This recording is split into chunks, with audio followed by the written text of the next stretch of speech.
Greetings, everyone. How are you? Hope you are all doing well. My name is Janice Henderson, and I want to welcome you to Morning Dew. Today's encouraging word comes to us from Philippians 3, verse 13, and it states, Brethren, I count not myself to have apprehended, but this one thing I do, forgetting those things which are behind, and reaching forth unto those things which are before. Today, I continue to focus on the series Faith in God, looking at the mini series Champions of Faith. Today's topic is You Can Get Past Your Past. When we consider each of us has a past, and each of us in our past would have done things that we're not particularly proud of. Many persons made tremendous mistakes. You may have had failures. And I recognize that some persons are unable to move past their past. They are still being held captive by their actions, by the deeds, the things they did in their past. And today, if you are being held captive by your past, I want to encourage you that you can get past your past. You do not have to allow your past to define you. You do not have to allow your past to limit you, but you can rise above the mistakes, rise above the failures. God can transform your life. He can turn that which you are ashamed of into something that will be an inspiration to others. And one such individual is Rahab, and she is today's champion. Rahab was a harlot in Jericho. She was a Canaanite pagan worshipper. However, Rahab had an encounter that changed her life. She encountered the God of Israel. In Joshua 2 verse 11 it states, And as soon as we had heard these things, our hearts did melt, neither did there remain any more courage in any man, because of you. For the Lord your God, He is God in heaven above and in earth beneath.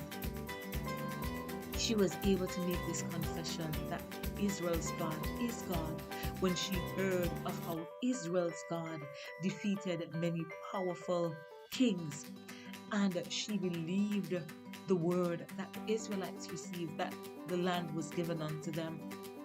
And because of that knowledge of what God did for the Israelites, she was able to place her faith in God.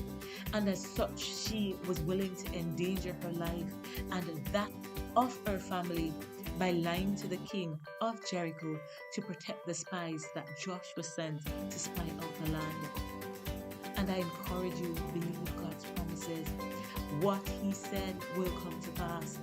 He is able to fulfill every promise that He made unto you. We see where because of Rahab's faith, she was rewarded. Hebrews 11 verse 31 states, By faith the harlot Rahab perished not with them that believed not, when she had received the spies with peace. Her household was saved and she became part of the Israelites. Recognize that your faith will lead to your preservation. And it is by faith that God will deliver you from that situation that you were in. But know that you do not have to be held captive by your past. Rahab showed that your lives can be transformed. But it will not just happen. You must encounter God, the true and living God. And when you do, He's able to turn your life around. He was able to transform Rahab's life. And today I encourage you, make the shift. Turn from sin to God. Extend your faith to Him, and when you do that, He will turn your life around. And when He does, I admonish you, forget those things which are behind you. Forget the old lifestyle. Forget the activities that you used to engage in. Forget the pain of the past. Forget the shame of the past. Do not allow the past to shackle you. Remember that you have been delivered, and whom the Son of God sets free is truly free indeed. And when you make that shift from sin to God, He released you from the pains and the pangs of sin. He released you from the shackles and the chains of your past. And I encourage you to stand fast in the liberty wherein Christ has made So I want to thank you for joining me today, and I invite you to join me again tomorrow for another morning dew. Until then, have a wonderful day. God bless you. And as you go throughout your day, remember that you are no longer living in the past. Your life has been transformed. Stand fast in that liberty. Shalom.